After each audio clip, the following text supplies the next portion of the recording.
In this installment of TelecastPH, we're going to be taking a look into the wonderful world of CSAT surveys, specifically customer support CSAT surveys. Now, love them or hate them, CSAT surveys are one of the fastest ways to get feedback from a customer after a support interaction. CSATs allow the customer to numerically rate different aspects of the interaction and their overall experience while their support issue was being resolved. But are you asking the right questions on your CSAT surveys? Do you know what they're actually telling you? We'll be taking a look at that and more right after the intro.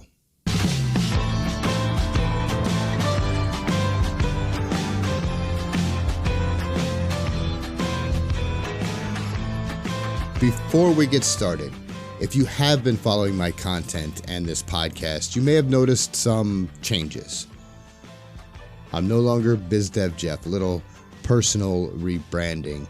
My title with TelecastPH has changed to a more specific explanation of what I do, which is client solutions. So even the format of this podcast is taking a turn and is going to be focused a little more on some of the issues that business leaders are facing. So if there's a topic you'd like me to talk about, or you want to go ahead and hop on the mic with me and share your experiences, just shoot me a DM on LinkedIn or send me an email at jeffrey.thompson@teleworkph.com. Right, so let's get into today's topic, CSAT surveys. Now, we're talking specifically today about customer support. Now, this is a topic that really hits home with a lot of customer support managers and directors that I talk with and that I've known, which is funny because I did ask quite a few support managers to come on the mic with me and give some case studies and share some experiences, but seems like everyone is too busy with their current workload, which is funny because that is something that I can help with. At any rate, let's hop on into it. What are your CSATs telling you? So first of all, let's ask the question, why is this direct feedback from the customer vital for the company's success? Well, without this feedback, the company remains isolated and disconnected from their customers, basically kept at arm's length. And it's impossible to know what to fix or focus on without some sort of direct feedback like CSATs. Now, CSATs give the customer a voice so they can tell you efficiently and in the proper setting how the customer support team is doing, individually and overall. Now, by collecting this data, you can not only filter out an agent's weaknesses, a specific agent's weaknesses, but see what improvement needs to be made to the entire team, to perhaps the processes. So if we're talking about the customer support CSATs, what should those surveys ask? Now, in my opinion, the customer support CSAT surveys should encompass the support interaction only, period. When other aspects of the company are thrown into the mix, you're definitely not going to get a proper customer support CSAT survey. So let's say the customer is contacting support about an issue with not being able to access their portal on your website. Now, even though the support agent may have completely solved the issue by putting something like, "How would you rate our product?" on the CSAT survey can wreck the entire thing. Then you'll have the extra added task of sorting through all of the responses and questions. Now, there's other ways that a company or brand can gather this feedback rating. Now, there's the in-app surveys. Now, these are the surveys that are normally like 1 or 2 questions at the most with a star rating. Those are the ones that pop up while a customer is using an app or playing a game or at any time during the service. Then there's email blasts. And the NPS, the Net Promoter Score. Now, Net Promoter Scores, NPS, are normally, again, 1 or 2 questions designed to find out the likelihood of a customer recommending your company. So when we're talking about customer support CSAT surveys, those surveys need to focus on the entire journey of the support interaction, end to end, not just the resolution. So customer support CSAT surveys should always include the following for ratings: level of knowledge, understanding the issue, professionalism, responsiveness, effective communication, timely resolution, and effectiveness of the resolution. Did it work? Don't go away too quickly. Did the resolution actually work? So as you can see in this list, there are several instances where the customer is asked about the entire journey. CSAT surveys for support interactions should be end to end, like I said, from first contact to resolution and beyond. So raising the CSAT scores, of course, should always be the goal. However, the first step is you need to raise the response rate from the CSATs. You want those CSATs, and you want honest CSATs. You want honest answers. With that, you can improve agent efficiency. It's important if you want to create a culture of constant improvement. You must focus on gathering as much feedback as possible in all forms. CSAT surveys usually ask for ratings of either 1 to 3, 1 to 5, or 1 to 10. Now, taking into account that people do rate things differently, a higher range is going to give you a better result. The 1 to 10 survey allows your customers to have more choices and can result in a better assessment. Then that data that's collected will be more accurate. Now, another thing is you don't want to make your CSAT surveys hard to find. Put them out there. Beg for the feedback. It's much better for a customer to give you proper feedback than have them take to social media or even friends and family with their negative experiences, which brings to light a different form of CSAT. I'm talking about the social media CSAT. Now, customers these days, they have their own CSAT formula, and it's this huge megaphone called social media. Hopefully you or your company has someone constantly monitoring your social media, which will connect directly with the support crew, nipping these cases in the bud and showing these customers that you do care and that they are important can go miles and miles and miles in brand loyalty. You don't want to leave your social medias unattended. Okay, so moving on, I came up with this list of questions to explore about your CSAT surveys. Now, these are questions that you want to ask yourself and you want to be constantly monitoring so that you can ensure your surveys are gathering the best data. So let's go through this list real quick. Number 1, do your current CSATs give customers a chance to rate the entire company, or is it specific to the ticket, case, or interaction? Like I said, I think that customer support CSATs should be specific to that interaction only. Number 2, what is your normal response rate for CSAT surveys on support interactions? So if your response rate is low on the CSAT surveys, meaning you're not getting a lot of CSAT surveys back, you need to take a look at that and explore the reason why. Why are the customers not giving you the feedback? Why are they not filling out the surveys? Are they hard to find? Are they too complicated?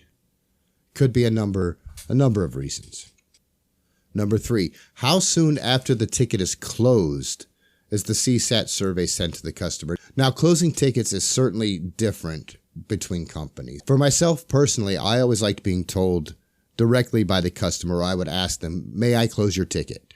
Before actually closing the ticket. I've worked with agents that as soon as they send the resolution, they close the ticket.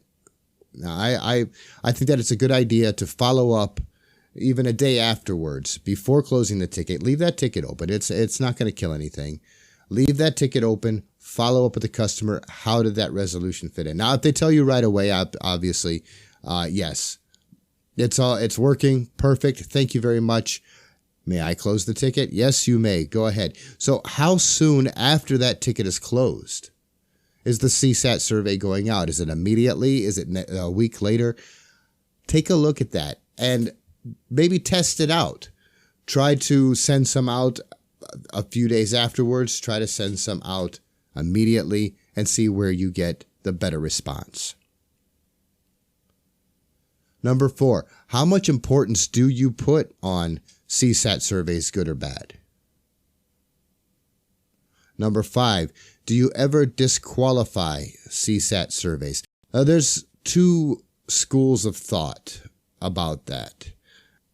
Now, there are times when the customer will use the CSAT platform as a place to vent out their frustrations, to vent out their anger. They'll leave like a 0 or a 1 CSAT with a nasty message. So taking into consideration the actual support interaction, was their issue resolved? Then you may want to disqualify the CSAT. But again, that's entirely up to the support director and on up. Number 6, do you ever follow up with bad CSATs, and what action is taken? Following up on bad CSATs is crucial. It's vital. It lets the customer know that you do care, that you do hear them. Otherwise, they think that they're just talking to the wind. When that bad CSAT or that poor score comes in, it's the job of the support director to reach out to the customer and try to repair that relationship and rebuild that trust. Another question, is the support crew's individual performance based on CSAT scores? How much? And lastly, can a customer change their CSAT? Now, let's suppose they were having a bad day. You know, the dog ran away, or they lost their keys down the drain, or they got into a car accident. And then after rethinking it, they decided perhaps they were just a little bit too harsh. Can they go back and change that? Now, I personally have no opinion on this either way, because I can see both sides of the coin. Some that are locked in. As soon as they leave the CSAT, it's locked in that, it can't be changed, because they don't want the agent to perhaps go back and try to entice them to change their score. But then again, on the other hand, it can give the customer a way to backpedal, good or bad. Now, from time to time, you may find that CSAT surveys take a dip. Now, you might have a great response rate that all of a sudden, boom, you're only getting a portion or a fraction of the CSATs that you used to get. Response rates may just crash. Now, when this happens, it's important to investigate why. You see, customers these days, especially those who use multiple apps or services, can get bombarded with surveys. And all of these surveys can lead to survey fatigue. This is a real thing. So how can you beat that? How can you beat survey fatigue? Answer is, try to find ways to make your surveys more interesting and fun. Perhaps turn it into a game. Another idea could be to offer a small discount for filling out the survey. You're not buying the results, so it's ethical. Also, it will give the customers an incentive to give their honest feedback, which is what we really want.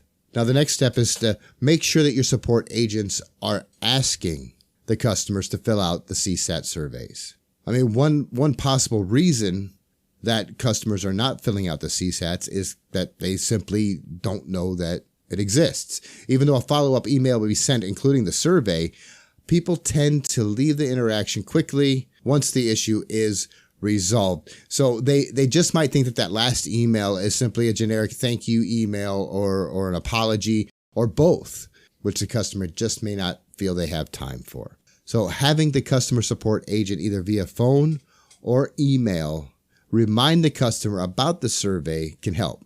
It will alert those who don't know and also let the customer know that their experience is important, no matter how big or small. Now we're going to wrap this up with the most important CSAT question to ask.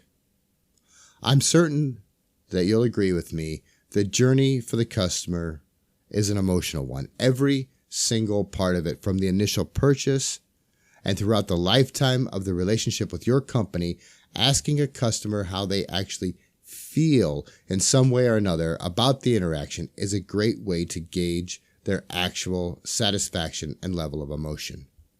You could ask something like, how confident are you that if you have another issue, our support team will take care of you? And let them rate that from 1 to 10. And that's going to wrap it up for this installment of TelecastPH and our talk about CSATs. Hope you enjoyed and got something out of it, got some value out of it. If you have any more questions or you want to talk more about it, all you got to do is shoot me an email at jeffrey.thompson@teleworkph.com or hop on over to www.teleworkph.com. Check out our website, check out our services, and see how we can help your business with our alternative staffing solutions. And of course, I'd really appreciate it if you would subscribe to this podcast. And if you're on the YouTube channel, please like, subscribe, and hit that notification bell so you'll be notified when I upload new content. And as the late, great Dr. Wayne Dyer said, in a world where you can be anything, be kind. Take care, everyone. Be safe. TelecastPH, signing off.